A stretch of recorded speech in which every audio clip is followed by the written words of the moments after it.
ಎಲ್ಲರಿಗೂ ಶುಭ ಮಧ್ಯಾಹ್ನ. 2024-25ನೇ ಸಾಲಿನ SSLC ವಿದ್ಯಾರ್ಥಿಗಳ ಪ್ರಥಮ ಕ್ವಿಜ್ ಕಾರ್ಯಕ್ರಮಕ್ಕೆ ತಮ್ಮೆಲ್ಲರನ್ನು ಅತ್ಯಂತ ಹಾರ್ದಿಕವಾಗಿ ಸ್ವಾಗತಿಸುತ್ತೇನೆ. ಪ್ರಥಮ ರಸಪ್ರಶ್ನೆ ಕಾರ್ಯಕ್ರಮದಲ್ಲಿ ನಮ್ಮ ಶಾಲೆಯ ಗುರುಗಳು ಹಾಗೂ ಗುರುಮಾತೆಯರು ಉಪಸ್ಥಿತರಿದ್ದು ಈ ಒಂದು ಕಾರ್ಯಕ್ರಮವನ್ನು ಯಶಸ್ವಿಗೊಳಿಸಬೇಕೆಂದು ತಮ್ಮೆಲ್ಲರಲ್ಲಿ ಕೇಳಿಕೊಳ್ಳುತ್ತೇನೆ. SSLC ವಿದ್ಯಾರ್ಥಿಗಳಲ್ಲಿ ಒಟ್ಟು 41 ವಿದ್ಯಾರ್ಥಿಗಳಿದ್ದು ನಾವು 5 ತಂಡಗಳನ್ನು ಮಾಡಿವಿ.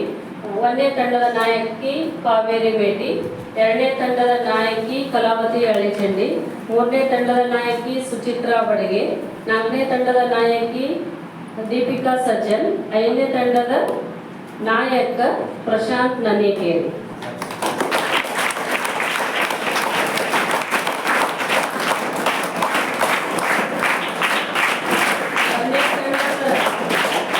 ಒಂದನೇ ತಂಡದ ನಾಯಕ ಗುಂಪಿನ ಹೆಸರು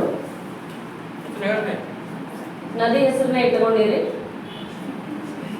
2ನೇ ತಂಡ ಶರಾವತಿ ನದಿ, ಕಲಾವತಿ ಟೀಮ್ ಶರಾವತಿ ನದಿ, ಸುಚಿತ್ರಾ ತಂಡ ಯಮುನಾ ನದಿ, ದೀಪಿಕಾ ತಂಡ ಗಂಗಾ ನದಿ, ಪ್ರಶಾಂತ್ ನನಿಕೇರಿ ಕೃಷ್ಣಾ ನದಿ, ಕಾವೇರಿ ತಂಡ ಘಟಪ್ರಭಾ ನದಿ ಹೆಸರನ್ನ ಇಟ್ಕೊಂಡಿದ್ದು ನಾವು ನೀವೆಲ್ಲರೂ ಸೇರಿ ಕ್ವಿಜ್ನಲ್ಲಿ ಅತ್ಯಂತ ಚೆನ್ನಾಗಿ ಭಾಗವಹಿಸಿ ಆರೋಗ್ಯಕರ ಸ್ಪರ್ಧಾತ್ಮಕ ಮನೋಭಾವನೆ ಇದ್ದು ಅದು SSLC ಫಲಿತಾಂಶಕ್ಕೆ ನಾಂದಿ ಆಗಲಿ, ಎಲ್ಲರೂ ಪಾಸ್ ಆಗಲಿ ಅಂತ ನಾವೆಲ್ಲರೂ ಈ ಸಮಯದಲ್ಲಿ ಹಾರೈಸುತ್ತಾ ಕನ್ನಡ ಭಾಷಾ ವಿಷಯ ನಿಯಮಗಳು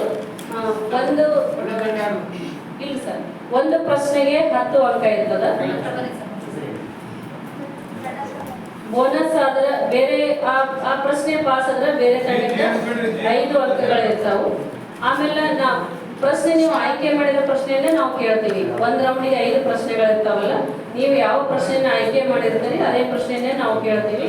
ಆಮೇಲೆ ನೀವು ಚರ್ಚೆ ಮಾಡಿ ತಿಳಿಸಿದ ನಂತರ ಆ ಉತ್ತರ ನಾವು ತಗೋತೀವಿ.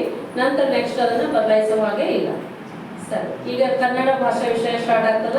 ಮೇಡಮ್ ಅವರು ನಾವೆಲ್ಲರೂ ಹಾರ್ದಿಕವಾಗಿ ಕನ್ನಡ ಪ್ರಥಮ ಕ್ವಿಜ್ ಅನ್ನು ಸ್ಟಾರ್ಟ್ ಮಾಡಲಿಕ್ಕೆ ಕೇಳ್ತೇವೆ.